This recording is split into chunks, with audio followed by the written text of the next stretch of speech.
I want to talk about recycling. So in our parents, grandparents' generation, recycling wasn't such an issue because things were just made differently. People already did recycle. They put out their milk bottles for refilling. Things were made to last, to be repaired. It just wasn't such an issue.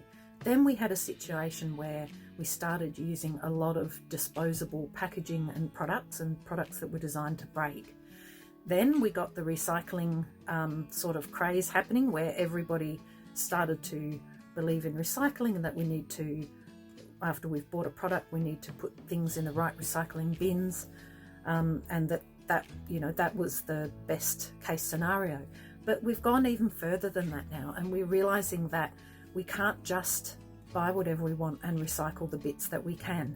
We actually need to stem the flood of the incredible amount of waste that we're generating per person. So there's a number of ways that you can do that. Of course, the first is to switch over to things that are reusable, repairable, that you simply just don't have to throw away as much. The second is to choose products that have the least packaging possible, or preferably none, and that the packaging is easily recycled. The third one is choosing products that are easily recycled. So what I mean is the difference between like a file folder for an office that is made of cardboard and one that is made of plastic. So the easiest one to recycle is going to be the cardboard. That's the third. And the fourth thing is, when you have a product that you need and the packaging or the product isn't easily recyclable, contact the business that makes it, the manufacturer that makes it. They care about the customers. They don't necessarily care about campaigns that are going on telling them what they should be doing. But if enough of their customers contact them and say, look, I bought your product. I think the product's great, but I'm really appalled by the packaging. Can you consider changing it? That's when things are going to change. And you've probably noticed that these days, if you buy a computer, say a laptop, chances are it might come in molded fibre packaging rather than polystyrene. I know I've been noticing that a lot lately. And that's purely a result of the changing sort of needs of consumers. If enough people complain, then manufacturers will change the way they do things. So in the rest of this talk, I want to talk about some of the simple things in our homes that we can recycle. I want to show you what they are and the different ways that they can be recycled. Looking at common household items, there is only one that I can start with. It's a really big part of every waste stream from a household, and that's organic waste.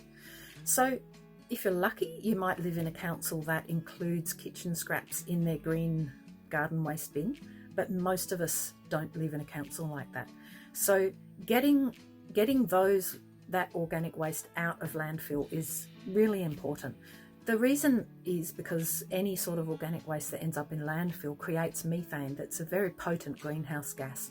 And so keeping it out of there not only reduces that greenhouse gas being created, but it's going to enrich whatever soil you get it into, if you can get it to composting. So there's lots of ways you can get organic wastes out of landfill. Partly, of course, it's just separating them out before they go in there. Then you've got the option of compost. There's any number of sizes and styles of compost bins if you have anywhere to put that. There's worm farms. There's bokashi bin, which is an indoor bin, but you still then have to have somewhere to bury that, so either ground or a friend that wants it. And that brings me to an important one, is organisations like Share Waste, which is basically a hookup thing where people who have kitchen waste and can't use it, so they live in an apartment, don't have a backyard, and it hooks them up with people who need kitchen waste or who want it for their composts or their chickens. And you sign up and you say you've either got it or you want it, and you go from there. So there's really no reason that you have to put organic waste into landfill. Chickens was, I just mentioned chickens, but that's another great way to use organic waste, and it's so great that they turn them into eggs. So what's not to like about that? The other thing with organic waste, I want people to look further than just the scraps that you make when you're making dinner, because organic waste can be anything that was once alive. So examples of strange things that composts love are hair. So if you're cleaning out your hairbrush, chuck the hair in the compost. If you've got an old straw hat or a cloth hat, cotton, chuck it in the compost. Old woolen blankets, sometimes they just get mangy, chuck it in the compost. Same with old cotton clothing. Anything that is made from an organic material that was once alive can go in the compost. Paper and cardboard, you can recycle them, but they also do go in compost in as long as the quantity matches the green waste that's going in there, the kitchen scraps.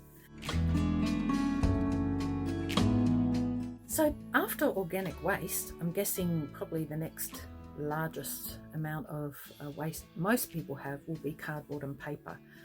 At least if you're like us, it will be. We work from home a lot though, so sure, if there's nothing else you can do with paper and cardboard, put it in the recycling, and it will hopefully be turned into something else from recycled fibres. But before you do that, make sure you get the best use out of it as you can. So one example is any bit of paper that is just printed on one side. I just staple them at the top and cut them into strips and make myself notebooks, and I use them all the time.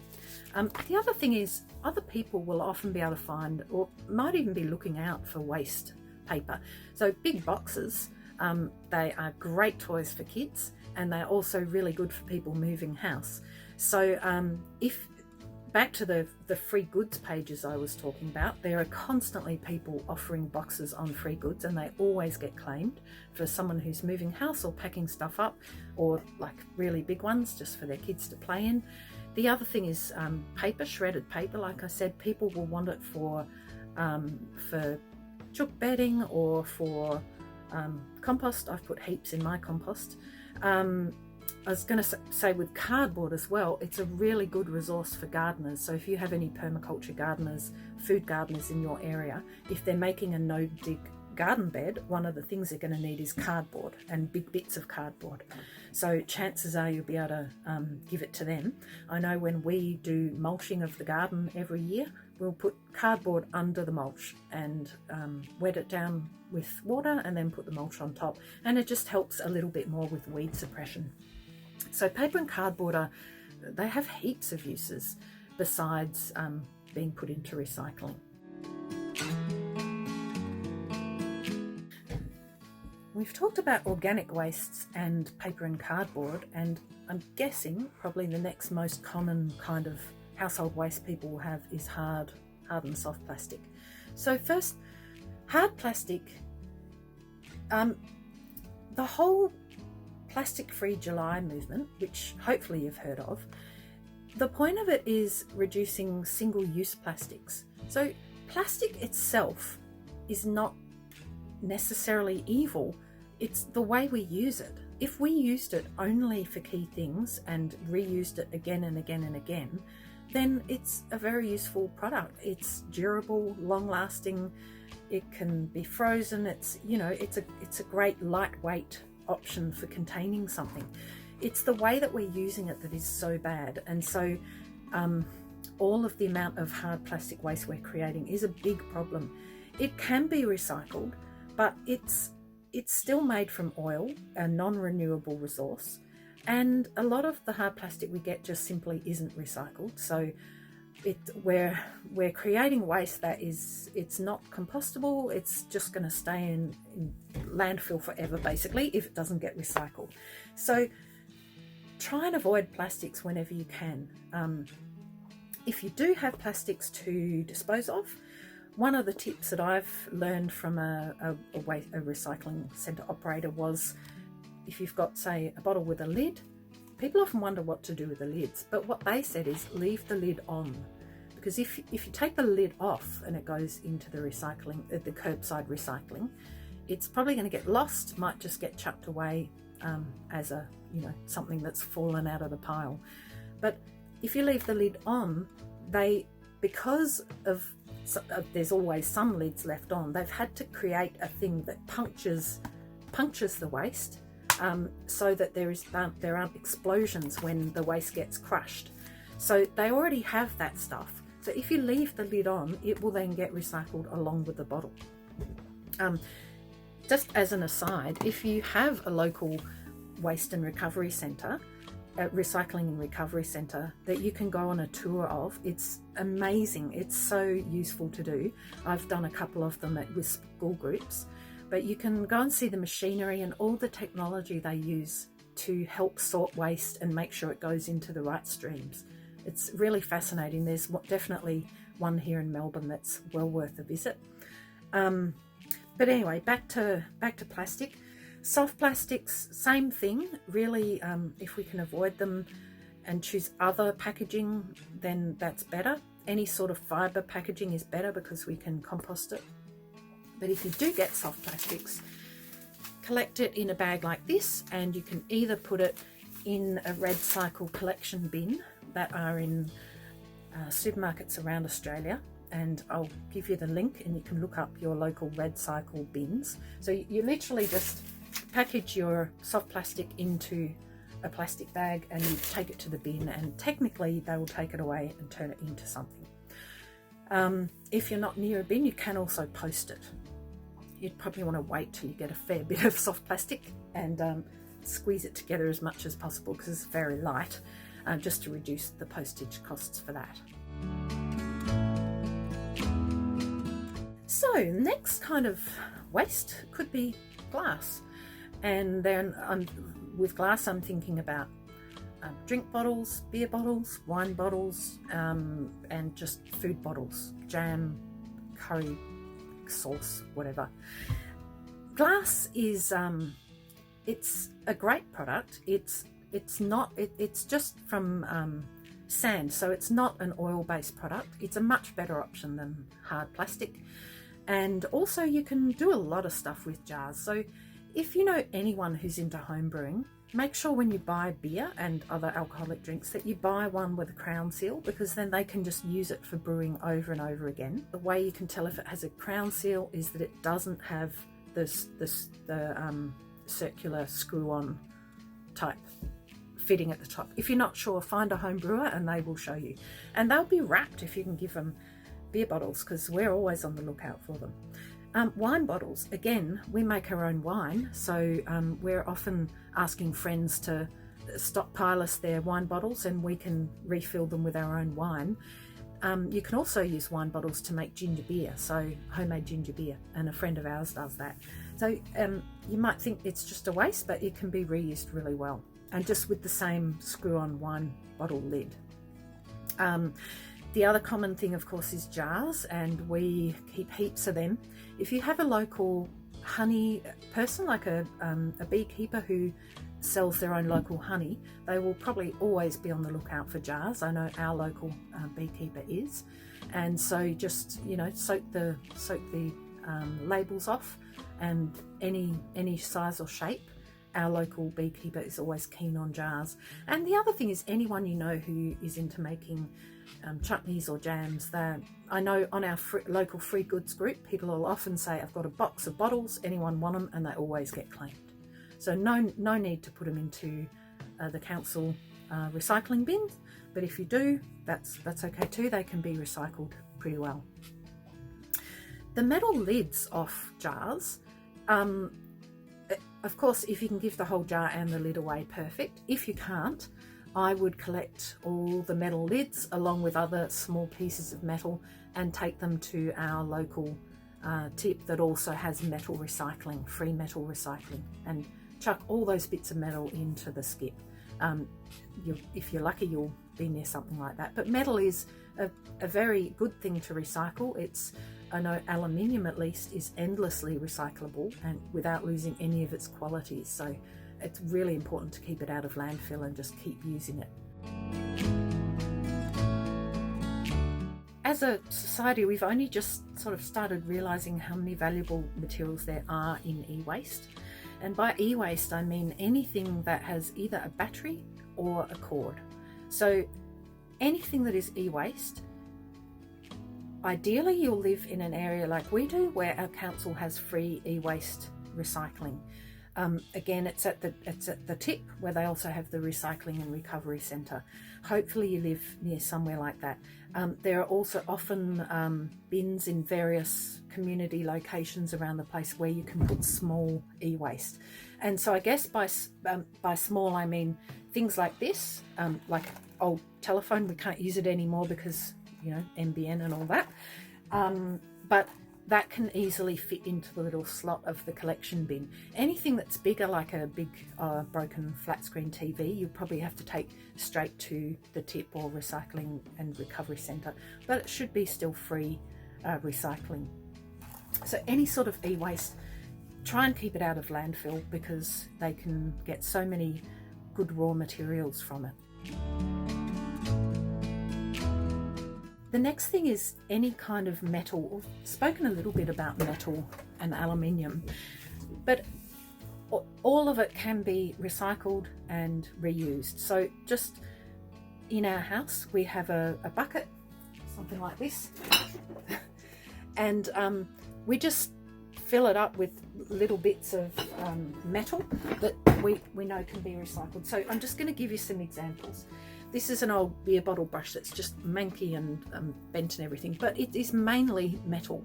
So I know that I can put that straight in the metal recycling skip at our council, and they'll be able to reuse it. Then there's like an old shower head, same thing, it's still dripping, but metal. I've got the little metal thing from the, from a notepad. I've got a cooking spoon that the handle fell off, or it just kept falling off, couldn't fix it, so that can go in. And of course can, and one of these that's all broken and bent and won't work properly anymore. So just keep all that stuff in a bucket, and every now and then take a trip to the recycle centre and chuck it all in free. Light globes, most councils will have a spot for recycling light globes, both compact fluoros and, well, any kind of light globe really.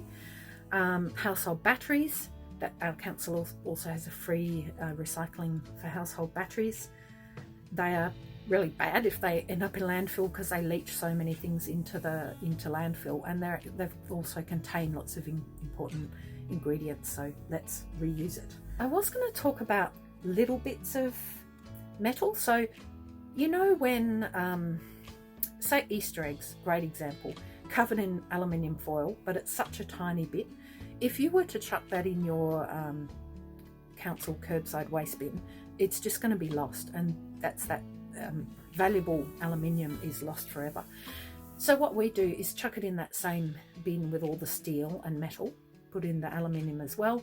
Once you get enough of it, if you have some sort of larger aluminium container, like sometimes dog food is in a little aluminium thing with a pull-up lid, then I stuff it all in there and put the lid down and squeeze it together and chuck that in the bin. And that way it's a big enough piece that the machinery in the recycling centre can locate it as aluminium and recycle it. So I guess it's about getting the smaller bits, but then putting them in a bigger thing. So same with metal. If I have lots of little bits of metal, I'll wait till I have a can, like a can from baked beans or something, stick all the metal in there and squeeze the can together, and then put that in recycling, because it can easily get found.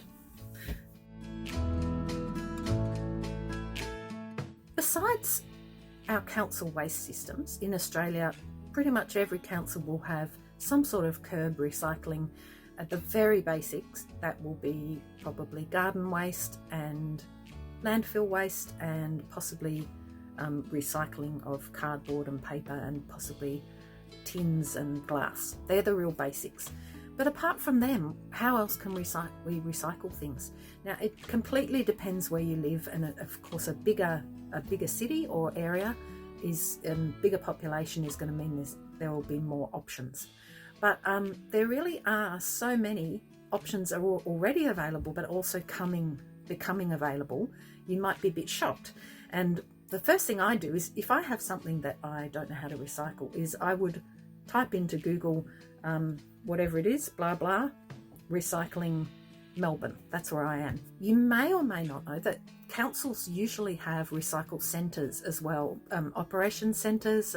They have different names, but they're places usually where you go to take hard rubbish, but they often will have collection bins. So for example, our council area, we have a lot of great recycling there. You can take light bulbs, household batteries, any kind of steel, so metal, any kind of metal. You chuck it into a great big skip and they obviously melt it down and separate it out. The beautiful thing about that particular option too is that it doesn't have to be just 100% steel. So if you have, for example, an outdoor chair that is mainly made of metal, but it has a plastic seat on it, you can still chuck the whole thing in, because if it's mainly metal, it still goes in there. Ours also has a big skip where you can put excess cardboard, paper and hard plastics. They'll often have places for glass as well. Hopefully you're in a council area that has some great recycling options like that. But there's a lot further than that. So there are individual recycling programs. A good example is Planet Arc printer cartridge recycling that you have probably seen if you've been in a store that does electronics and printer cartridges. They will usually have a Planet Arc bin.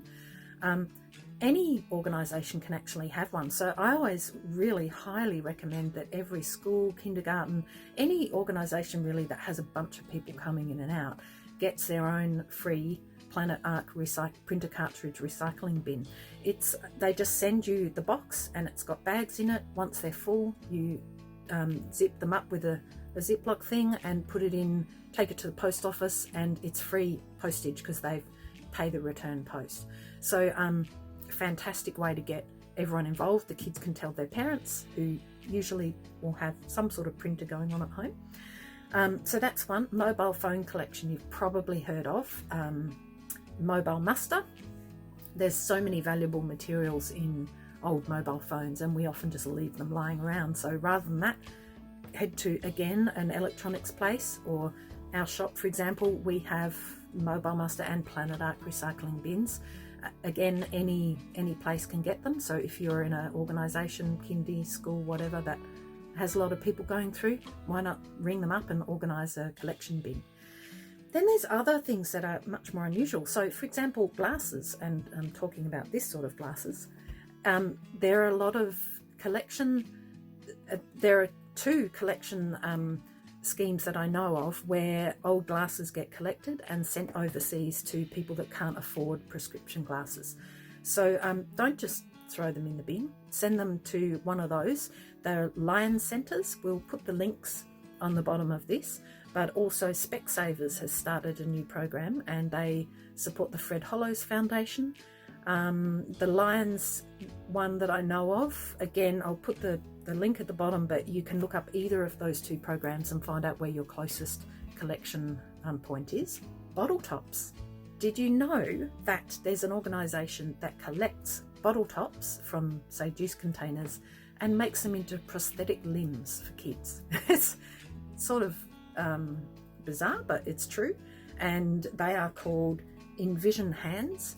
We'll put the link under this, but there are collection places all over the place. Again, set one up yourself, it's free, and what a great thing to do with bottle tops. Then there are places like, well, organisations like TerraCycle. If you haven't heard of them, it's well worth looking at, Googling TerraCycle and having a look at them.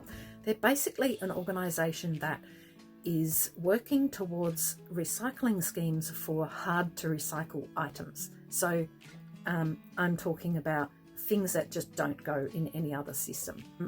TerraCycle, they join up with manufacturers and organisations that are trying to improve their environmental credentials, and the manufacturer pays for the recycling scheme, and then TerraCycle finds community spaces to put drop-off bins. One of the TerraCycle recycling options is for coffee pods.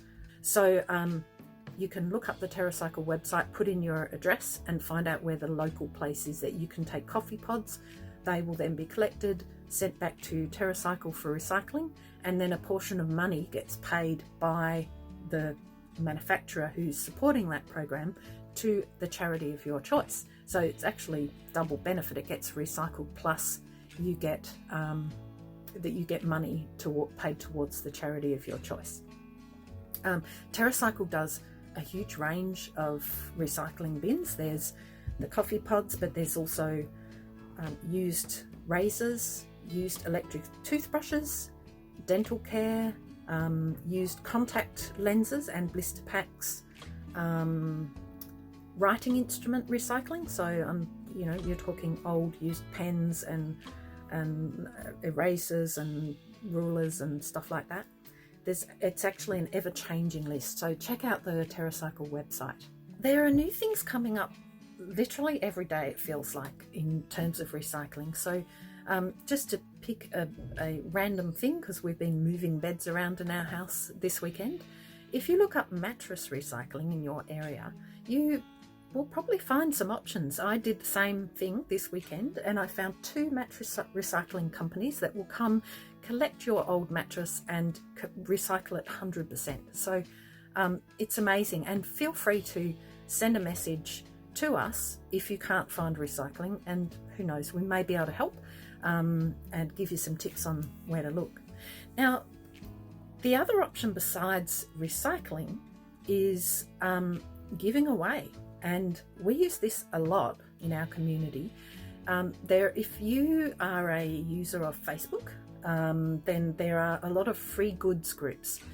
The official name for these is FreeCycle, but that's actually an organisation that won't let anyone else use the name FreeCycle. So people have started just creating groups, Facebook groups that are called Free Goods and then the suburb. So for example, ours is called Free Goods Hurstbridge. If you look up your area and see if there's a free goods site, if there's not, start one up. It's fantastic for things that may not be good enough to send to an op shop, but could be useful for people. And honestly, every time we do a spring clean of the house, we find things and put them on FreeCycle, and they pretty much all get claimed, usually in a very short space of time. And the kind of unusual things I'm talking about is, we had a 20 litre metal tin with a tap that was filled with olive oil, and we used all the olive oil, and we had this tin. We could have sent it to metal recycling, but we put it on FreeCycle and somebody grabbed it, and I'm sure they've got a good use for it. We've also had, because we're in a food co-op, we had a bunch of polystyrene boxes from like broccoli and stuff, that's how it comes, and put them on FreeCycle, and someone was like, yes, fantastic, I'm growing indigenous seedlings, and these really help to keep the temperature stable, so they put all their seedling things into the polystyrene box, so they got taken. Things, just whatever you have. It might be a piece of electronics. Some op shops don't take electronics, but if you put it on FreeCycle and it's working, it may get claimed. Just things. I could go on and on, but I've even seen people advertising on FreeCycle bags of shredded paper. So they might run a home office bookkeeper and they shred paper, and people love it. They want it for their chickens, to chicken bedding, or to put in their compost as the carbon layer. Honestly, there's no end to free goods, the beauty of free goods. One other one that I want to mention is called Oleo, which is for food, giving away food. Now, I do know, because we're in a not that built up area, that for me the issue is there aren't enough other Oleo people in my area. But if you live in a city centre, chances are, if you have, it's for, when you buy something and you realise you really don't like it, like you've got a packet of tea. I had some sleepy time tea that I got my daughter, she didn't use it. So that's the sort of thing you can put on Oleo and someone can grab it who wants it, or spices, or curry mixes, or things that you just don't want. There are so many ways to move things between people that don't let them end up in landfill. So we're on to the last part, which is, I think, the most fun bit, because it's where I'm going to show you products that are made with recycled materials or are upcycled. So this is what happens to the stuff that you manage to recycle. this is just a small set of things, but there are many more examples. Just if you're curious about something, send me a message and I'll have a look into it and see if I can tell you what that recycled product gets made into. But we'll start with paper because it's something so many of us put in the recycling stream. So paper can be recycled, although it does lose some of its quality each time it's recycled. And by quality I mean that it's fibres. So each time it gets recycled, the fibres become a bit shorter, they break. So for this reason, it's usually it's good quality, only sort of used a couple of times paper that is used to make office printing paper, because that needs to be good quality. But any other kind of recycled, or when it's been recycled a few times, can be made into a lot of other stuff. So when I talk about that, well, first of all, I will show you the office quality paper. So this is an example of a 100% post-consumer recycled envelope. There are also presentation folders, cardboard, copy paper, and 100% post-consumer recycled means, the post-consumer bit means that a consumer like us has used it at least once as a paper product. So when you get a recycled paper product, that just means it's being recycled from a waste stream of timber. So for example, if they're cutting trees and chopping them into planks for building, and there's bits and pieces left over, that's collected and pulped, and that's recycled. Post-consumer recycled is the only one that has been used by a consumer as a paper product. So that's one thing you can make. There's also things like, don't know if you've seen this kind of pen, but it's basically just got the ink stick and the rest is rolled newspaper. So this can easily be thrown in the compost, or you could put it in your fire, burn it. Usually I've just put it in the compost because I know it's going to break down. But good example of how you can avoid having a plastic casing on a pen. And of course, toilet paper, one of the simplest things each household and business could do actually to improve their environmental footprint, reduce it, is to switch over to 100% post-consumer recycled toilet paper. We chop down so much virgin wood and pulp it to make toilet paper. It's just ridiculous. We don't need to do that.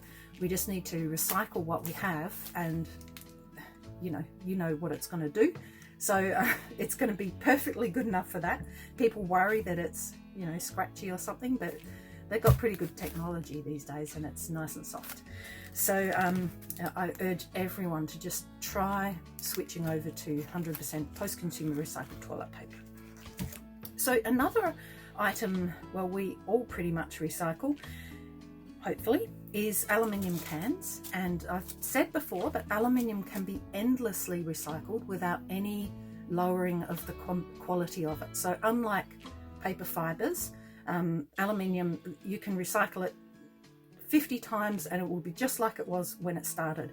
And that's why it's so important that anytime you have a drink or something in an aluminium can, that you do get it to a recycling bin and don't just ditch it in landfill. And this is an example of what can be made from recycled aluminium. It's just recycled aluminium foil, so that's just as good as when it started. Recycled plastic. So soft plastics often get made.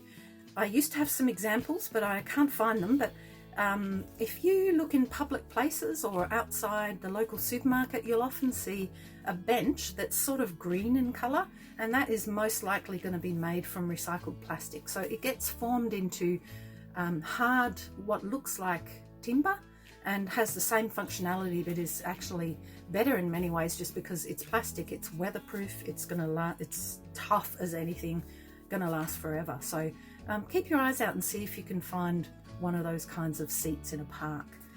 But other things that get made from recycled plastic are the whole Omnia range. So they make carry bags, backpacks, courier bags, but my personal favourite is their little pouches full of fruit and veggie sacks. So they're incredibly light, don't add anything onto the weight, and made from recycled plastic. Then there's things like this. This is a hard plastic storage container. So if you need Tupperware, it is handy at keeping food really fresh, but This one is made from 100% post-consumer, 100% plastic waste. So no need to have extra oil to make that one. And this is another example of a recycled plastic product. So this one I've shown you before, but it's a dish brush and the plastic component is recycled. The head also comes off, so you can just replace that and reduces the amount of waste going in the bin. Now there's the next things I want to show you are upcycled. So recycled is when a material is broken down into its components and remade into something else. So for an example, an aluminium can is melted down and reshaped, remade into a completely new product. Whereas upcycled is when a product is just taken as it is and made into something different that's useful. But there's no machinery, you know, there's no sort of breaking down of components to a base material and then remaking them. So some examples of upcycled items are, well, here's a bike tube. Well, actually it's from a trolley. And then this is an example of some of the amazing things people make with upcycled tire tubes. This one's a wallet. I've got a belt here as well, and there are all sorts of amazing bags that you can buy made from upcycled tire tube. This is some more examples. These are both made from recycled fish feed bags. So you've got a carrier bag here, we've got them in all different sizes, and a purse. There's wallets, long wallets, and they're pretty quirky and nice. They've got a lining in them. But so what's happened is they've taken the empty fish feed bag, haven't broken it down, they've just cut it up and sewn it into something else. This one is an Australian, young Australian woman who is making recycled products from bonsai containers. So I don't know if you can see, it's got the bonsai label, and it's a little wallet that she's made just by cutting it up and sticking it in various places. And a final example is this one. It's firelighters. They're becoming more popular now, but they're not kerosene. They're just wood sawdust, leftover wood sawdust mixed with vegetable wax. So the reason I say this is upcycled is that nothing has been done to those wood, the sawdust. It hasn't been changed. It hasn't been brought back to an original state. It's just simply been mixed with another product, in this case vegetable wax, and they just break up and they put them in your fire and they help start the fire. There are so many more things I could show you, but we'll stick with that, and as I've said, ask me any questions you like and I'm happy to make another film or get back to you. Thanks for listening.